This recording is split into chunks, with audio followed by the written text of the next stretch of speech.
اللہ تبارک و تعالیٰ نے قرآن مجید سورۃ الحشر کے اندر ارشاد فرمایا ہے کہ یا ایھا الذین آمنوا اتقوا اللہ،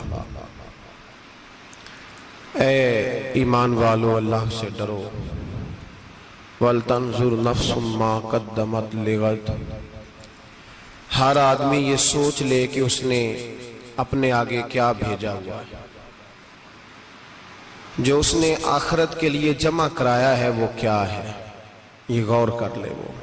وَاتَّقُوا اللَّهَ، اور پھر ڈر جاؤ اللہ سے، إِنَّ اللَّهَ خَبِيرٌ بِمَا تَعْمَلُونَ، فرمایا تم جتنے مرضی پردے ڈالتے پھرو، تمہارے رب کو تمہارے تمام کاموں کی خبر ہے، اسے پتہ ہے تم کیا کرتے، وہ جانتا ہے۔ عزیز دوستو، بزرگوں اور بھائیوں، قرآن مجید نے دو چیزوں پر بڑا زور دیا ہے، ایک اللہ کو ماننا، اور اللہ کو ماننے کا مطلب ہے نبی پاک کو بھی ماننا، اللہ کو ماننے کا مطلب ہے کتابوں کو بھی ماننا، قرآن پاک کو بھی ماننا۔ لیکن دو باتیں آپ کو زیادہ ملیں گی، ایک ایمان، اور اس کے بعد سب سے زیادہ زور ہے ایمان بالآخرت پر، آخرت کو مانو۔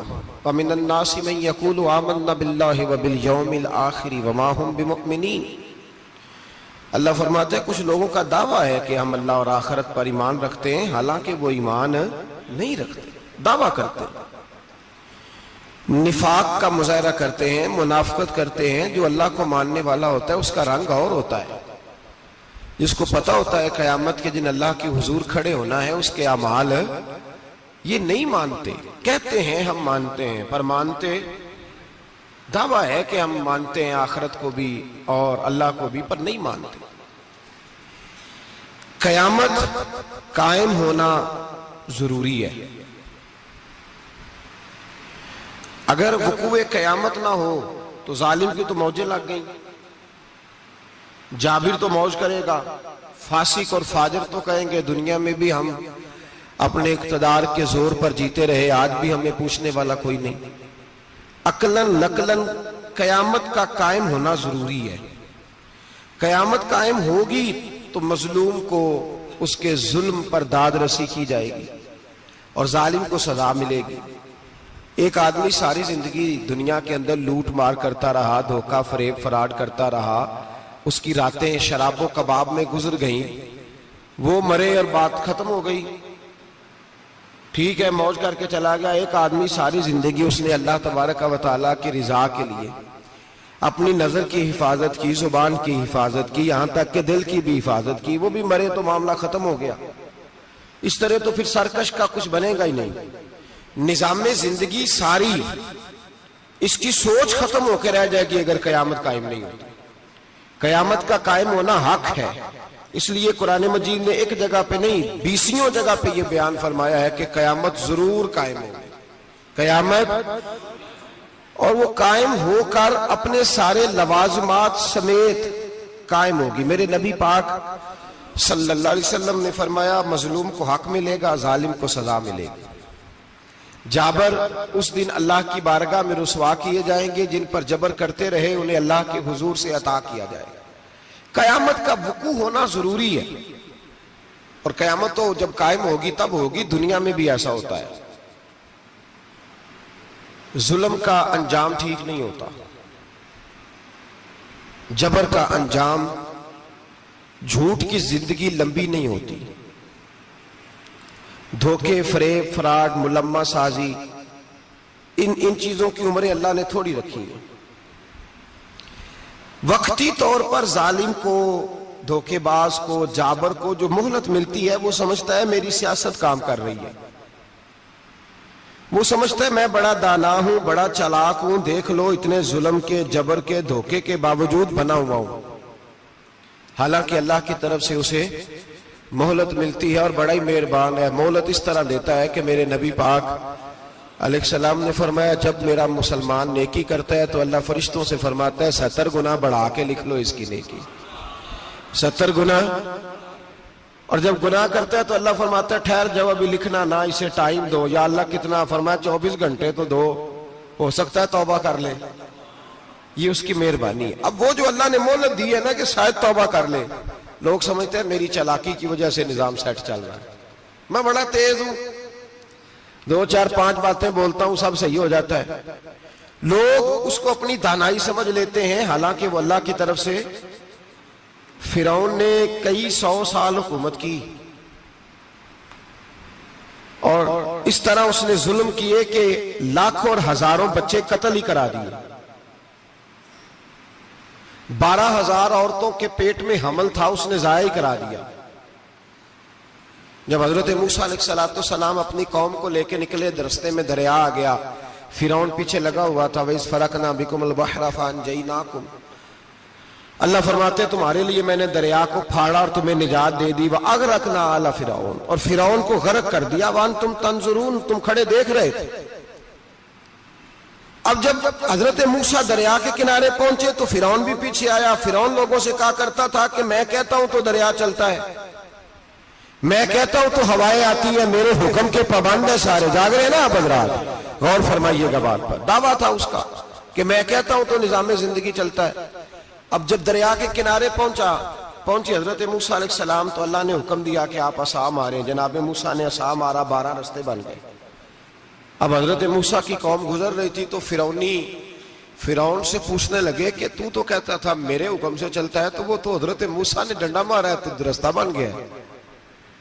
باز نہیں آتا انسان باز بنے بڑے ہیں اس کے پاس، بڑی دلیلیں ہیں، جھوٹ سچ بول کے اپنے آپ کو مطمئن کرتا ہے، آخر دم تک تبدیل ہونے کو تیار نہیں ہوتا، دلیلیں گھڑتا رہتا ہے، بناتا رہتا ہے، شور کرتا ہے جان بوجھ کے۔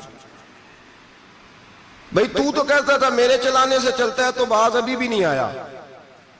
کہنے لگا میں نے ہی حکم دیا ہے کہ ذرا پھٹ جا، مجھے یہ زندہ چاہیے۔ باز رسی جل گئی، بال کہنے لگا میں نہیں کہا ہے دریا کو کہ یہ مجھے زندہ چاہیے، میرے بھاگے ہوئے ہیں تو اس لیے پھٹا ہے، تو آؤ میرے ساتھ دریا کراس کرے۔ تو پتا تو ان کو بھی تھا نا، جتنا تو رب بنا ہوا ہے پتا تو تھا، سارے جانتے تھے۔ کہنے لگے تو پہلے کراس کر، اگر تو بچ گیا تو ہم بھی پیچھے آتے ہیں۔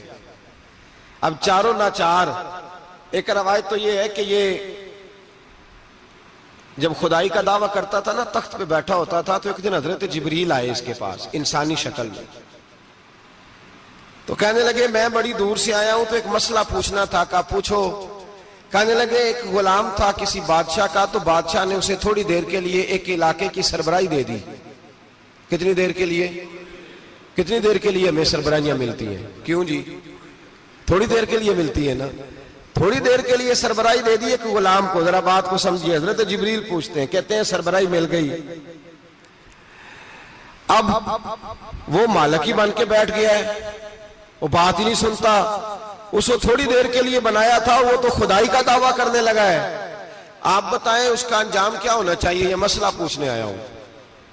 تو فرعون کہنے لگا اس کا انجام یہ ہے کہ اسے پانی میں گھوتے دے دے کے مار دے۔ انجام کیا ہے؟ بولیے کیا انجام ہے؟ کیا انجام ہے جی؟ پانی میں، اللہ اکبر، اپنی سزا تجویز کر رہا ہے۔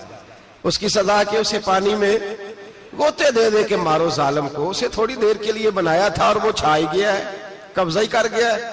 حضرت جبریل کہنے لگے جی آپ لکھ کے دے دیں گے؟ کہنے لگا لاؤ لکھ دیتے ہیں۔ لکھوا لیا، جناب جبریل رکا لے کے تشریف لے گئے۔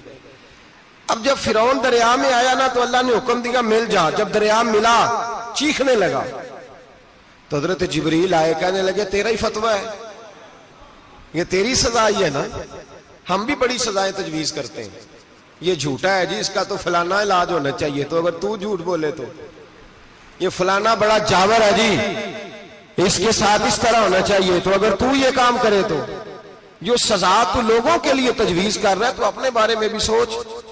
اب جب گوتے آئے نا، آخری وقت دیکھا وہ فرعون جو کہتا تھا میری مرضی سے دریا چلتا ہے، علامہ ساوی نے تفسیر ساوی میں لکھا ہے تڑپ کے رونے لگا۔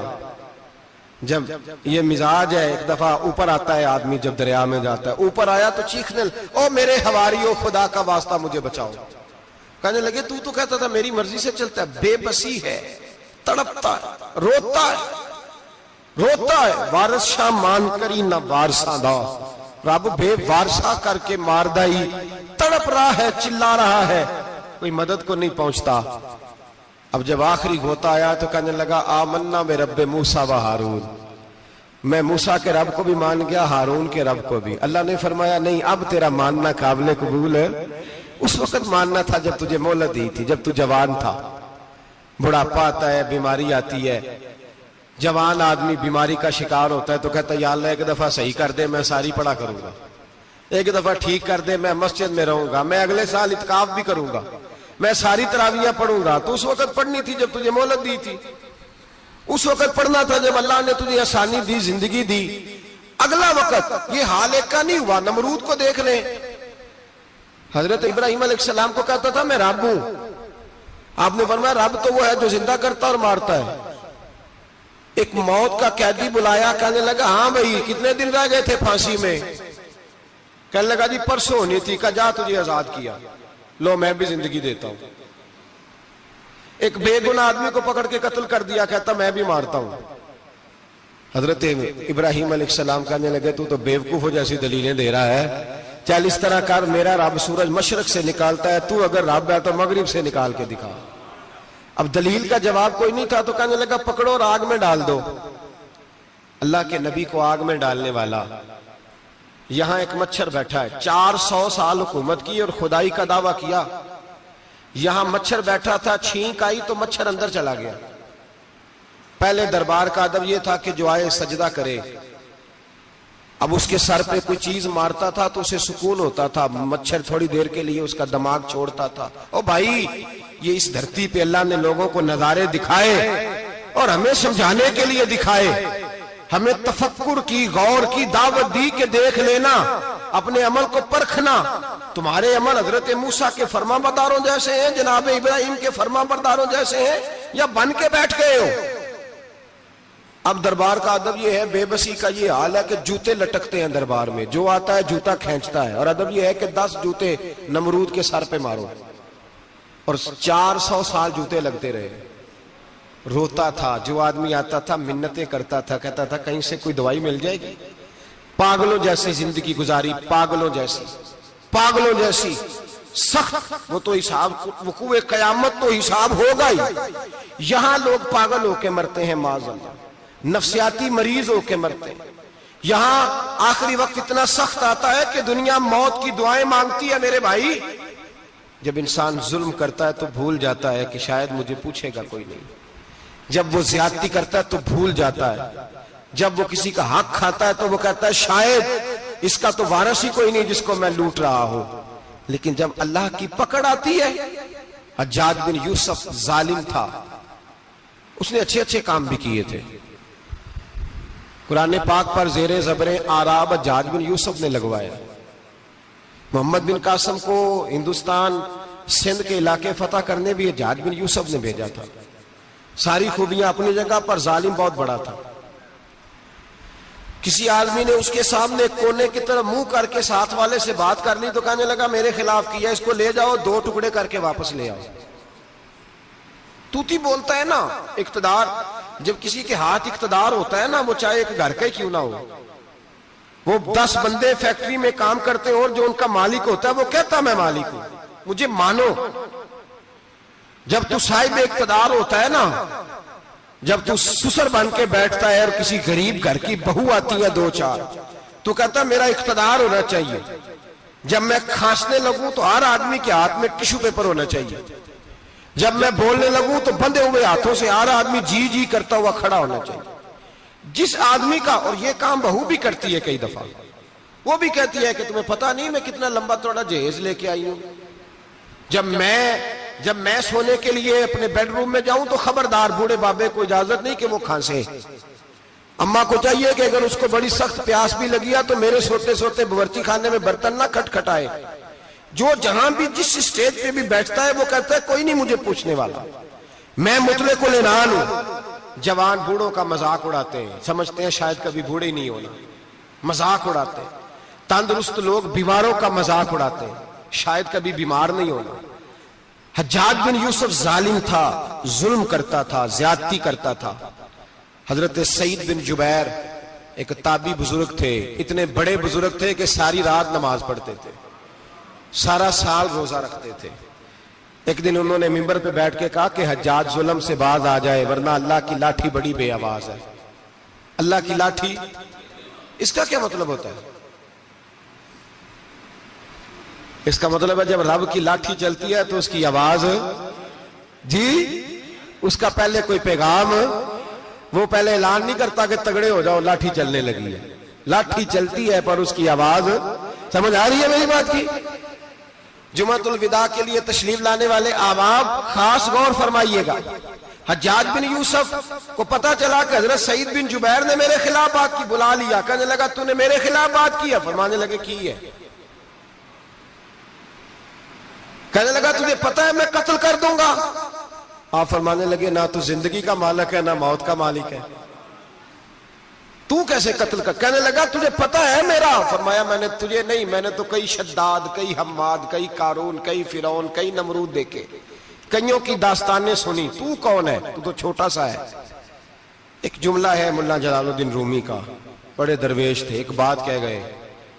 کہنے لگے نمرود جتنے پیسے نہیں، فرعون جتنی حکومت نہیں، قارون جتنی دولت نہیں، ورنہ فرمانے لگے میرے زمانے میں بھی کئی لوگوں کا خدا بننے کو دل کرتا ہے، کئی لوگوں کا دل کرتا ہے، لیکن نمرود جتنے پیسے، فرعون جتنی طاقت اور قارون جتنی دولت نہیں، ورنہ ہو سکتا ہے لوگ دعویٰ کر جائیں معاذ اللہ ثم معاذ اللہ. یہ آج سے کئی سو سال پہلے وہ کہہ رہے ہیں، آج تو حالات بڑے ابتر ہیں، اس کی نسبت خطرناک. فرمانے لگے حضرت سعید بن جبیر تو زندگی موت کا مالک نہیں. کہنے لگا پکڑو، قتل کرو اسے، لے جاؤ. جب پکڑ کر کھینچ کر لے جا رہے تھے نا تو حضرت سعید بن جبیر مسکرانے لگے. اب ظالم کے سامنے مسکرائے تو اس کو بڑا غصہ آیا، یہ میرا مذاق اڑاتا ہے. بلا لیا، ادھر آؤ، کیوں مسکرا رہے ہو، کیا ہوا؟ تو حضرت سعید بن جبیر کہنے لگے میں مسکرا رہا ہوں تیری بیوقوفی پر اور اپنے اللہ کی دی ہوئی ڈھیل پر.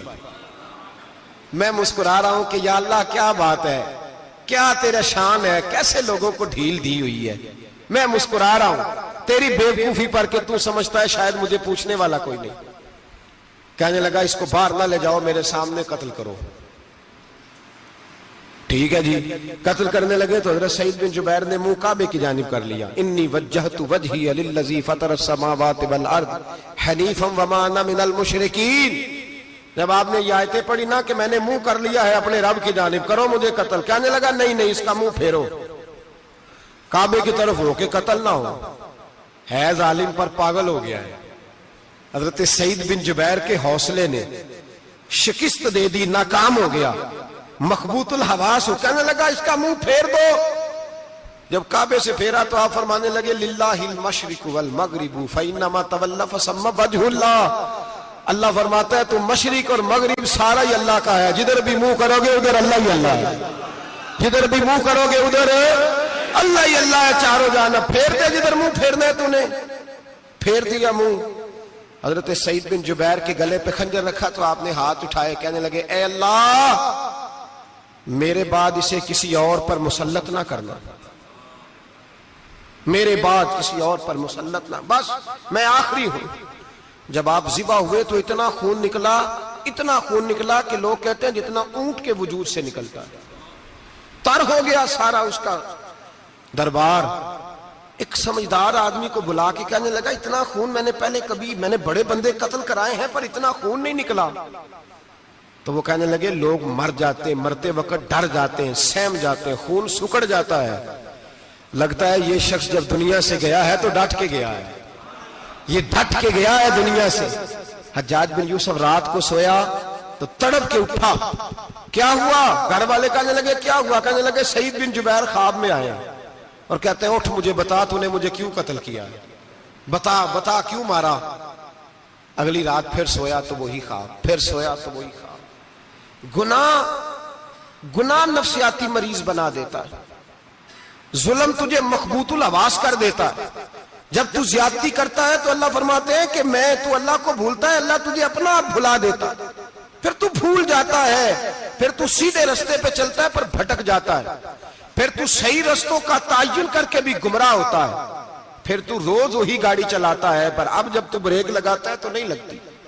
جب گناہوں کے ساتھ تو مخبوط الحواس ہوتا ہے تو روز وہ کاروبار کرتا ہے، لیکن جب تیرے گناہ تجھے گھیر لیتے ہیں پھر اسی کاروبار میں تو نقصان اٹھاتا ہے۔ حجاج بن یوسف تڑپتا ہے، روتا ہے، یہاں تک کہ بیمار ہو گیا، پیٹ میں درد ہوتی ہے، پتہ نہیں کیا ہوا، تکلیف ہوتی ہے، پتہ نہیں، سارے حکیم، طبیب، ڈاکٹر، کوئی نہ سمجھ سکا کہ بیماری کیا ہے۔ جو بیماریاں خدائی ہوتی ہیں ان کا لوگوں کو پتا، جو آزمائشیں رب کی جانب سے ہوتی ہیں وہ ڈاکٹروں کے ہتھے نہیں چڑھتی، جو تکلیفیں اللہ دیتا ہے ان کا حکیم طبیب علاج نہیں کر پاتے، مشکل، اور شفا اسی وقت ہوتی ہے جب اللہ دینا چاہے، اور جب رب ہی دینا نہ چاہے تو بڑے بڑے ڈاکٹر کہتے ہیں کہ ہمارے بس کی بات نہیں رہی۔ بغداد سے حکیم آئے، پیٹ دیکھا، کہنے لگے نہ تیرے معدے میں کوئی دقت ہے، نہ تیرے جگر میں، نہ کسی اور جگہ، ماجرا کیا ہے؟ ایک آخری علاج ہے، آخری، وہ کیا؟ گوشت کا چھوٹا سا ٹکڑا دھاگے کے ساتھ باندھ کے منہ میں ڈالا، اور پھر ایک باریک سا تنکا لے کے اس کو اندر ڈالنے لگے گلے میں۔ وہ گوشت کا ٹکڑا جب حلق کے اندر اتر گیا، اس حکیم نے واپس کھینچا تو کیسے ایسی بدبو آئی جیسی کبھی سونگی نہ تھی۔ جانور، کیڑے مکوڑے لگے ہوئے باہر نکلے، اور جب دیکھا تو جتنے محل میں لوگ بیٹھے تھے چلاتے ہوئے نکل گئے کہ یہ کیا مصیبتیں ہیں۔ حکیم بھی اٹھ کے دوڑنے لگا، کہا تجھے کیا ہوا؟ کہنے لگے حجاج تیری بیماری زمینی نہیں، تیری مصیبت زمینی نہیں۔ کہا میری مرض تک تم کیوں نہیں پہنچ پا رہے؟ تو کہنے لگے لگتا ہے تو بد دعا کا مریض ہے، لگتا ہے تو ظلم کا مریض ہے، تو جبر کا مریض ہے۔ تڑپتا رہا، سسکتا رہا۔ ایک وقت وہ بھی آیا کہ گھر والوں نے کمرے میں بند کر کے تالا لگا دیا، دیوار سے ٹکرے مارتا۔ او بھائی، جو گناہوں کے بیمار ہوتے ہیں انہیں شفا نہیں ہوتی، جو ظلم، جبر، بربریت کے بیمار ہوتے ہیں انہیں سکون قلبی میسر نہیں آتا۔ دوائیاں ان بیماریوں کی بنی ہوئی ہیں جو بیماریاں زمینی ہیں، جو بیماریاں خوراک کی بد پرہیزی سے ہوتی ہیں، جو گناہوں کی بد پرہیزی سے ہوتی ہیں، ان کی بیماریاں، ان کی شفا توبہ ہے، ان کی شفا رجوع اللہ ہے، ان کی توبہ اللہ سے معافی مانگنے سے شفا ہوتی ہے۔ حجاج جب مرنے لگا تو بلایا، یہ رنگ بھی ذرا ملاحظہ کیجئے گا، دو چار قریبیوں کو بلایا، پتہ ہوتا ہے نا اپنے کرتوتوں کا آدمی کو، پتہ سارا ہے سردار نوکیتیاں دا، جب پتہ ہوتا ہے سارا، بلا کے کہنے لگا جب میں مر جاؤں تو مجھے رات کو دفن کرنا۔ کیوں بھائی، عورت ہے؟ کہنے لگا نہیں، رات کو دفنانا۔ ٹھیک ہے، رات کو دفنا دیں گے۔ پھر کہنے لگا جب صبح ہو جائے تو صبح ہونے سے پہلے پہلے میری قبر زمین کے برابر کر دینا، نشان مٹا دینا۔ کہا وجہ؟ تو کلمہ پڑھتا ہے اور حضور کا حکم ہے کہ قبر کم از کم ایک بالش، ایک گیٹ اونچی ہونی چاہیے زمین سے، کم از کم، تو تیری قبر مٹا دے، وجہ؟ پتہ ہوتا ہے اپنے ظلموں کا۔ کہنے لگا مجھے پتہ ہے لوگ میرے مرنے کے بعد میری قبر بھی نہیں چھوڑیں گے، دنیا میں تو میرے جبر کی وجہ سے کوئی آ نہ سکا، لیکن میری قبر بھی لوگ جنازوں میں باتیں شروع کر دیتے۔ جنازوں میں نے ایسی بھی داستانیں سنی ہے کہ کوئی مرا تو لوگ جوتوں کا ہار قبر پہ ڈال آئے۔ نہیں بھائی، تو جب زندہ تھا تو تیرے جبر ظلم کی وجہ سے نہیں کو بول سکا۔ ایک تو ہے قیامت میں حساب ہوگا، یہاں دنیا میں حساب ہونے لگتا۔ اتنی لمبی زبانیں لوگوں کی لٹک کر مرتے وقت باہر نکل آتی ہیں۔ دعا کریں، جمعہ ہے، اللہ تعالیٰ ایمان کی موت عطا فرمائے۔ دعا فرمائے رب تعالیٰ، اللہ تبارک و تعالیٰ توبہ کر کے جانے کی توفیق عطا فرمائے۔ جاگے جاگے اور سنے اور دعا کرے، اے اللہ تو ہمیں ظلم سے ویسے ہی محفوظ فرما، اگر ہم زیادتی کرنے لگے تو اے اللہ ہمیں اس سے منع فرما، ہمیں اس سے تو یہ توفیق دے کہ ہم باز آ جائیں اس گناہ سے۔ میرے بھائی، ایک تو دنیا میں سزا ہے، پھر قیامت کی سزا ہے، اور وہ زیادہ سخت ہے، وہ زیادہ سخت ہے۔ ہم لوگوں نے نا ہیلے بہانے بڑے بنائے ہوئے ہیں۔ بینک کے ساتھ کاروبار کرنے والا کہتا ہے نہیں نہیں، مجبوراً لیا ہے، مجبوراً، مر رہا تھا تو، آخری لبوں پہ تھا تو جائز ہے، جائز ہے۔ اس وقت جب تجھے کھانے کو لقمہ نہ لگے تو حرام کھانا بھی جائز ہے، کیا دقت تھی؟ کیوں اللہ رسول کے مقابلے میں کھڑا ہوا تو؟ کیوں سود کا دھندا کیا؟ کیا تکلیف تھی؟ کہاں تو الجھ گیا تھا؟ ہم جان بوجھ کے اپنے لیے جہنم کٹھی کرتے ہیں، پھر کہتے ہیں سکون نہیں زندگی میں۔ کہاں سکون آئے گا؟ کیسے آئے گا؟ ہم نے خود آگ لگائی ہے چمن میں اپنے، جو قیامت کی سزا ہے۔ میرے نبی پاک علیہ السلام نے فرمایا رب تمہیں سامنے کھڑا کرے گا، اور کس طرح کھڑا کرے گا؟ فرمایا لوگوں کے وجود سے کپڑے اتر جائیں گے، زمین اس طرح دہکے گی جس طرح تانبا زمین پہ رکھا جائے اور آگ جلائی جائے۔ تانبا دیکھا ہے آپ لوگوں نے؟ یہ بھی گرمی گزری ہے نا، تو فرش پر جب سورج پڑتا تھا تو ننگے پاؤں چلا نہیں جاتا تھا۔ صحیح کہہ رہا ہوں؟ ننگے پاؤں، بچے کا پیر زمین پہ لگتا ہے تو چیخ اٹھتے ہیں، کہتے ہیں اوہ جل گیا پیر، حالانکہ یہ فرش دنیا کے۔ اور اگر تانبے کے اندر خاصیت ہے کہ اگر کوئی دھات جلدی اور زیادہ گرم ہوتی ہے تو وہ تانبا ہے۔ میرے نبی نے مثال دی تو اس کی دی جو سخت تھا، فرمایا تانبے کی طرح زمین تپائی جائے گی، اور پھر ننگے پاؤں رب تمہیں کھڑا کرے گا۔ آج سورج کی پشت تمہاری جانب ہے، قیامت میں منہ تمہاری جانب ہوگا۔ نیزہ آپ نے دیکھا ہوگا، نیزہ ہوتا تھا، فرمایا یہ جو تم نیزے دیکھتے ہو صرف 1.25 نیزے کے برابر سورج قریب آ جائے گا، اور پھر اللہ تمہیں سامنے کھڑا کر کے تم سے سوال جواب کرے گا۔ اور حضور نے کہہ دیا ہے تو اب کسی نعت خواں کے کہنے سے بات بدل سکتی، کسی پیر کے کہنے سے جملہ بدل سکتا، کسی خطیب کے کہنے سے فکر نہ کرنا وہ سامنے جنت پڑی ہے، اب بات بدل سکتی؟ خدا کی رحمت پر بھروسہ رکھنا ضروری ہے، نبی پاک کی شفاعت کی امید رکھنا، بولیے، لیکن جو حضور نے بیان کیا ہے اس کو ماننا بھی یہ بھی ضروری ہے۔ میرے نبی پاک نے فرمایا اللہ تم سے حساب لے گا اور اللہ پوچھے گا، تم نے جواب دینا ہے۔ حضور کس شے کا؟ فرمایا جو پہنتے ہو اس کا جواب نہیں دینا، جو کھاتے ہو اس کا جواب نہیں دینا، جو اللہ کے راستے میں دیتے ہو اس کا جواب، باقی ہر شے کا جواب دینا ہے۔ ادھر جو پلاٹ ہے اس کا بھی جواب دینا ہے، اور وہ جو بچوں کو پیسے بتائے ان کا بھی جواب دینا ہے، جو چھپائے ہیں ان کا بھی۔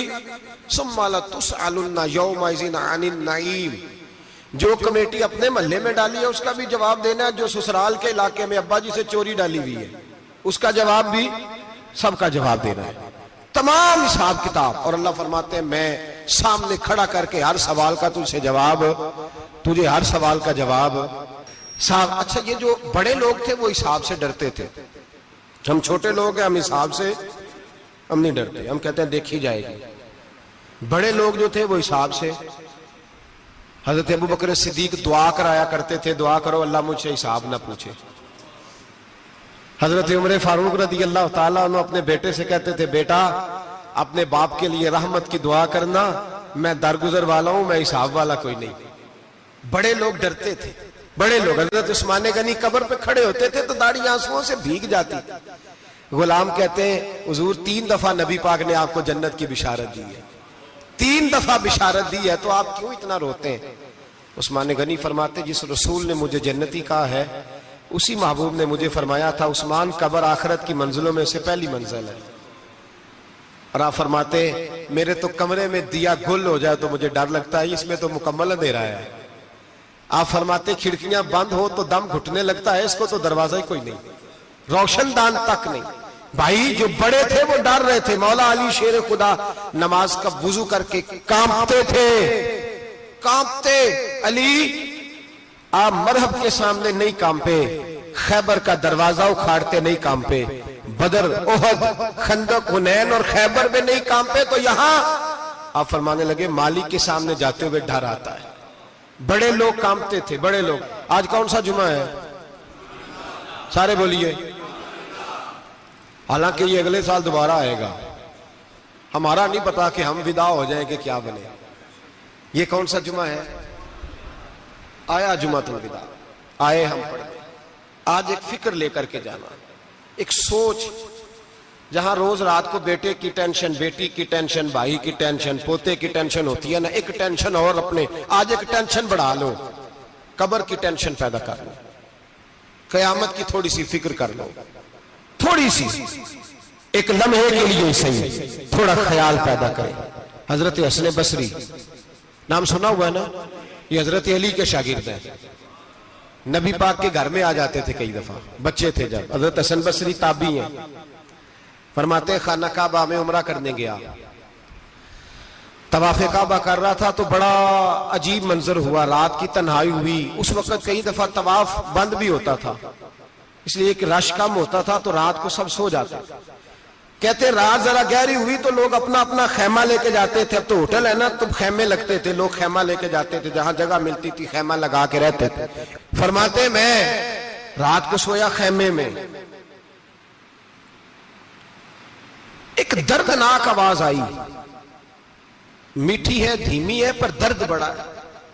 کوئی رونے والا رو کے کہتا ہے اللہ حساب قیامت میں مجھ سے نہ لینا، اے اللہ تنہائی میں جتنا مرضی حساب لینا پر لوگوں کے سامنے نہ لینا۔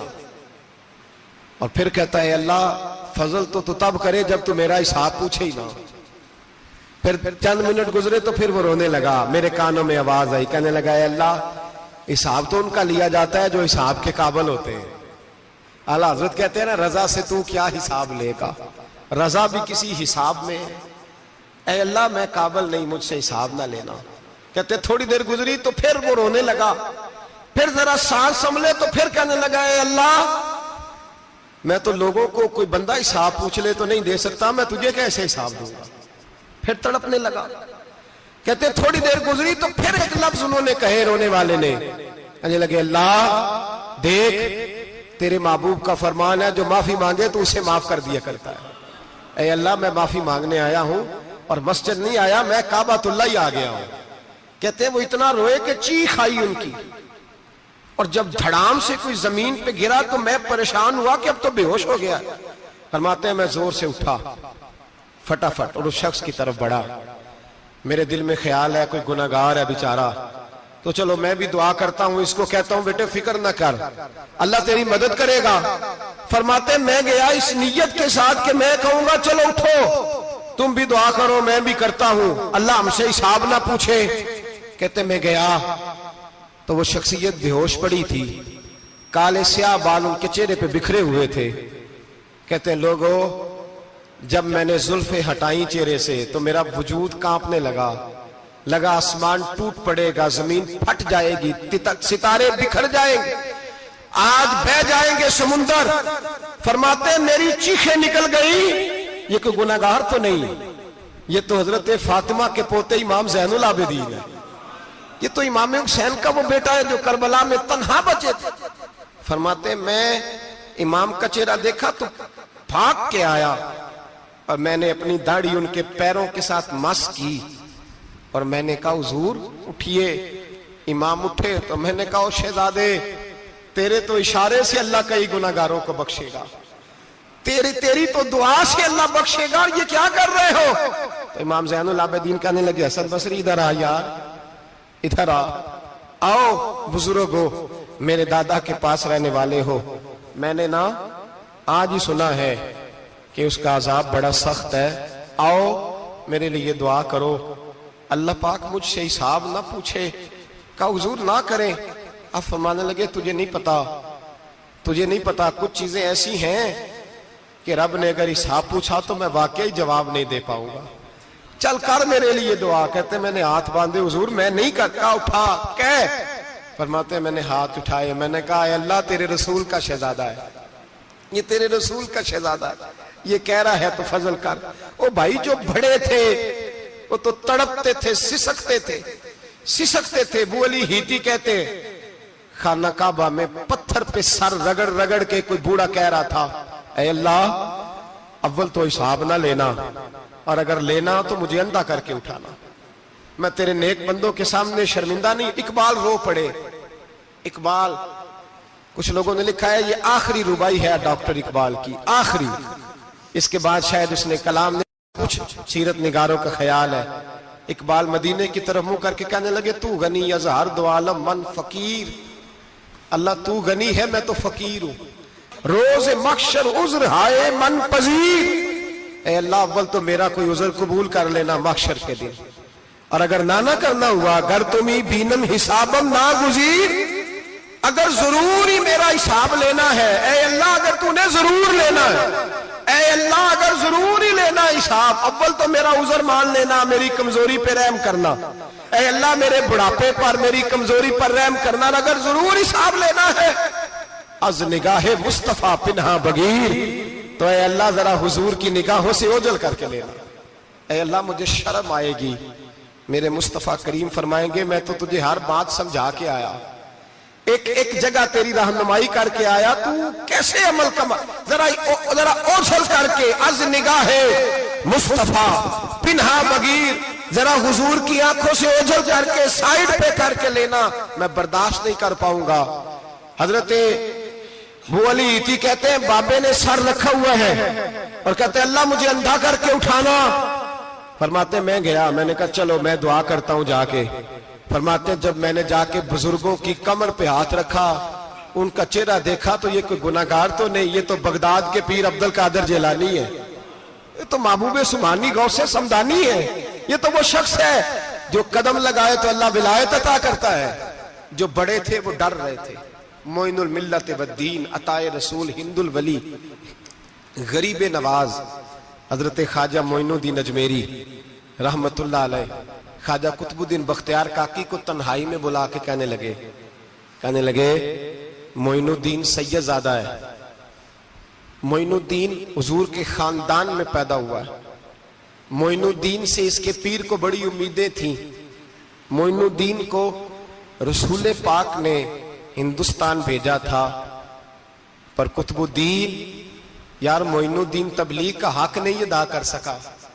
حضرت خواجہ قطب الدین کہنے لگے حضور 90 لاکھ تو مسلمان کر دیے، اور کیا حق تھا؟ فرمایا نہیں، جب تو تہجد کی نماز پڑھے نا بیٹا اپنے لیے دعا مانگنا تو خدا سے کہنا مولا میرے پیر کی کوتاہیاں معاف کر، وہ جس اعزاز کا تھا وہ کام نہیں کر سکتا، جو بڑے تھے ان کی تو باتیں بڑی تھی، یہ جو ہم چھوٹے آئے ہیں نا نئے، ٹکٹیں دیتے پھرتے ہیں، ٹکٹیں، بے نمازی جاہل ان پڑھ پیر ٹکٹیں بانٹتا ہے لوگوں کو، تو بھی بخشا ہے تو بھی بخشا ہے، وہ 90 لاکھ لوگوں کو رائے حق پر لگا کے بھی کہتے تھے نہیں حق تو یہ ہے کہ حق ادا نہ ہوا، حق تو یہ ہے کہ حق، کوئی شاہی پلے نہیں، ڈٹا ہوا کھڑا ہے مسلمان، ڈٹا ہوا، یہ حساب سنے۔ کسی نے حضرت ابو ہریرہ سے کہا کہ کوئی ایسی حدیث سناؤ جو آپ کو بھی بڑی محبوب ہو، حضرت ابو ہریرہ نے چیخ ماری، رونے لگے اور بے ہوش ہو گئے، پھر ہلایا پانی پلایا، اٹھے، کہا حضور بات کی تھی حدیث سنائے، پھر رونے لگے۔ ہمیں تو نہیں نہ رونا آتا، ہمیں تو تب آتا ہے جب بیٹا بات نہ مانے، ہمیں تو تب آتا ہے جب کاروبار میں نقصان ہو جائے، ہمیں تو تب رونا آتا ہے جب ہمارا کوئی دوست ہمارے بارے میں غلط بات کر دے، بے عزتی دنیا کی ہو جائے۔ حضرت ابو ہریرہ 3 دفعہ ہوش آیا، 3 دفعہ روئے اور کہنے لگے عزیزو یہ وہ والی حدیث ہے کہ میں سوچتا بھی ہوں تو میں تڑپ اٹھتا ہوں۔ کہا کون سی حدیث؟ تو حضرت ابو ہریرہ کہنے لگے میں نے نبی پاک سے سنا ہے قیامت میں سب سے پہلے علماء کا حساب ہوگا، سب سے پہلے علماء کا۔ رب کریم فرمائے گا تمہاری دین کے نام پر بڑی موجیں تھیں، تمہارے بڑے پوسٹر چھپتے تھے، لائنیں بنا کے لوگ تمہارے ہاتھ چومتے تھے، لوگ تمہاری گڑی کو بھی چومنا اپنے لیے سعادت سمجھتے تھے۔ بتاؤ میرے رسول کے نام پر کھانے والوں کیا کر کے آئے ہو؟ عمل بتاؤ، عمل، موج بڑی کی نا تم نے، بتاؤ عمل۔ علماء عالم عرض کرے گا اے اللہ میں جگہ جگہ تیرے رسول کے دین کی بات کرتا تھا، میں قرآن کے درس دیتا تھا، میں راتیں بیدار رہ کے تیاریاں کرتا تھا، میں جو بن سکا کیا۔ رب فرمائے گا نہیں، تو نے تو اس لیے کیا تھا کہ لوگ تجھے پیر صاحب کہیں، مولانا صاحب کہیں، تیرے نعرے لگائیں، تو لگے نہیں پھر تیرے نعرے، پھر لوگوں نے لمبے لمبے القابات پکارے نہیں تیرے۔ حضور سید عالم علیہ السلام فرماتے ہیں پہلا حساب اس کا لے گا جو عالم کہلاتا تھا۔ رب پوچھے گا تجھے طاقت دی، ہمت دی، بولنے کی صلاحیت دی، اپنے فضل سے دی، بتا کیا کما کے آیا ہے؟ حضرت ابو ہریرہ روتے ہیں، کہتے ہیں میں بھی تو حدیثیں سناتا ہوں، میں بھی تو عالم ہوں، میرے پیچھے بھی تو لوگ بھاگتے ہیں، لوگوں بتاؤ اگر اللہ نے ابو ہریرہ سے پوچھا تو کیا جواب دے گا؟ اللہ فرمائے گا علماء کے لیے بخاری مسلم ہے، انہیں اٹھاؤ اور جہنم میں ڈال دو۔ امام غزالی فرماتے ہیں اگر کسی عالم کو سزا ملی تو سخت سے سخت عالم کو ملے گی۔ دعا فرمائیں اللہ میرے جیسے لوگوں کو ہدایت کا رستہ عطا فرمائے، اور جو کہتے ہیں سمجھتے ہیں اللہ اس پر عمل کی توفیق عطا فرمائے۔ فرمایا حضرت ابو ہریرہ نے دوسرے نمبر پر سخی اللہ کی بارگاہ میں کھڑا کیا جائے، مالدار۔ رب فرمائے گا بول، کچھ ایسے بھی تھے جن کے پاس شام کی روٹی نہیں تھی، تجھے میں نے تیری تجوری بھر کے تجھے دولت عطا کی، تجھے وراثت میں میں نے مربے دیے، جائیدادیں دی، بتا۔ وہ کچھ وہ تھے سویرے مزدوری کرنے جاتے تھے، کما کے لاتے تھے، ہزاروں روپیہ تیری بینک میں پڑا تھا، بتا کیا کیا تو نے؟ اے اللہ میں نے مسجد میں دیے، مدرسے میں دیے، 30 دن افطاریاں پکاتا رہا۔ اللہ فرمائے گا تو جھوٹ بولتا ہے، تو سارا کچھ اس لیے کرتا تھا کہ لوگ تجھے سخی کہے۔ ہاں ہاں تیرا اعلان ہوا مسجد میں، لوگوں نے کہا وہ دیکھو کتنے پیسے دے رہا ہے، اس کا وہ دیکھو نام لکھا ہوا ہے ہسپتال کے ایک کونے میں کہ یہ والا بلاک فلاں سیٹھ صاحب نے بنایا، یہ دیکھو لکھا ہوا ہے کہ یہ کمرہ مدرسے کا اس نے بنایا، تو لکھ دیا گیا، نعرے لگ گئے، اب جا دوڑ جا۔ اللہ جہنم میں پھینک دے گا۔ فرمایا پھر شہید کھڑا کیا جائے گا۔ ہاں بھئی تجھے طاقت دی، ہمت دی، بتا کہاں خرچ کی، کہاں؟ اے اللہ شہید ہی ہو گیا۔ فرمایا وہ تو اس لیے ہوا تھا کہ لوگ تجھے شہید کہیں، بہادر کہیں، تیرے نام پہ روڈ کا نام رکھا جائے، تمغہ حسن کارکردگی ملے، سو مل گیا۔ میرے لیے بتا کیا کر کے آیا ہے میرے لیے، اسے اٹھاؤ اور جہنم میں پھینک دو۔ بھائیو عذاب کڑا ہے، عذاب سخت ہے، حساب سخت ہے، اور جو حساب لینے والا ہے اس کو میں نا تراویح ہو رہی تھی تو قاری صاحب نے ایک سورہ یاسین شروع کی، وَامْتَازُوا الْيَوْمَ أَيُّهَا الْمُجْرِمُونَ۔ اللہ فرماتا ہے قیامت میں میں کہوں گا مجرم جو ہے نا وہ صفوں سے باہر آ جائے، صفوں سے باہر آ جائے۔ ایک ہمارے فزکس کے ٹیچر ہوتے تھے تو بڑی سخت چھڑی مارتے تھے، تو جب وہ قد بھی بڑا تھا، جلال بھی بڑا تھا، اور اصول بڑے اچھے انسان تھے لیکن سخت تھے، تو مجھے یاد آتا تھا کہ جب وہ سویرے آ کے کہتے جس نے کام نہیں لکھا وہ باہر نکل آئے۔ دو قسم کی چوٹ لگتی تھی، ایک تو خیال یہ آتا تھا کہ شرمندگی بڑی ہوگی کہ سارے اسٹوڈنٹ بیٹھے ہیں اور 2 3 4 ان کو کہا وہاں مرغے بن جاؤ، بڑی شرم آتی تھی۔ اور پھر جب وہ مارتے تھے تو اتنا سخت مارتے تھے کہ کئی دن تکلیف رہتی تھی، بتایا نہیں جاتا تھا۔ وہ اسٹوڈنٹ بتاتے تھے کہ یار اس سے بچو کسی بھی طریقے، اور کسی کا کام رہ بھی جاتا تھا کہتے تھے اس پیریڈ کی ڈیوٹی سبق یاد کر کے آنا ہے۔ سخت ٹیچر کے بارے میں تیرا میرا یہ رویہ ہے۔ تو یاد آ رہا تھا جب وہ کہہ رہے تھے نا وَامْتَازُوا الْيَوْمَ أَيُّهَا الْمُجْرِمُونَ، تو میں صف میں کھڑا تھا تو 2 قطرے میرے بہہ گئے آنسو کے۔ مجھے ساتھ بچہ کہنے لگا طبیعت ٹھیک ہے، میں نے کہا طبیعت تو ٹھیک ہے، کچھ یاد آ گیا ہے کہ میدان محشر میں یہاں تو چھپے ہوئے ہیں نا عیب، چھپے ہوئے، اور بھائی رب بڑا کریم ہے، عیبوں کے باوجود نوازتا ہے۔ میرا دعویٰ یہ ہے اگر ہمارے عیب کھل جائیں، لوگ ہمیں دھرتی پہ جینے نہ دیں، لوگ جینے نہ دیں، نکال دیں، اپنے بھی ہمیں برداشت نہ کریں، یہ تو اس کا کرم ہے۔ پتہ سارا ہے سردار نو کیتیاں دا، پردہ چپایا ہی تیرا پلا ہو سی۔ وَامْتَازُوا الْيَوْمَ أَيُّهَا الْمُجْرِمُونَ۔ اللہ فرمائے گا مجرم باہر آ جائے۔ یا اللہ کیا ہوگا؟ جب سوال جواب ہوں گے تو رب فرماتا ہے تیری زبان پہ مور لگا کے بند کر دوں گا، تیرے ہاتھ بولیں گے، پیر بولیں گے، سر بولے گا، پیٹ بولے گا۔ اس وقت کی فکر پیدا کریں، ٹینشن پیدا کریں۔ وقوع قیامت حق ہے، اور باندھ کے نا لوگ پیر باندھ کے زور کے ساتھ باندھتے. سگا بیٹا جب قبر میں دفن کرتا ہے نا تو وہ بھی کہتا ہے وہ کونا، یہ کونا تھوڑا سا مٹی کم ہے، یہاں بھی مٹی ڈالو. پہلے لوگ روزانہ جاتے ہیں، پھر ہفتے کے بعد، پھر مہینوں بیت جاتے ہیں. کچھ قبریں ایسی بھی ہیں جن پہ کھڑے ہوں تو لگتا ہے قبریں رو رہی ہیں اور کہتی ہیں جاؤ میرے گھر والوں سے جا کے کہو کوئی پھیرا ہی لگا جائے. وہ ایک دفعہ آئے تو صحیح. کوئی مٹی نہیں ڈالتا. بادشاہوں کی قبریں روتی ہیں، سرمایہ داروں کی قبریں روتی ہیں، کوئی جاتا نہیں. اتنے اتنے موٹے سوراخ ہے قبروں میں. آپ اپنے شہر کے قبرستان پھر کے دیکھ لیں، سوراخ ہے.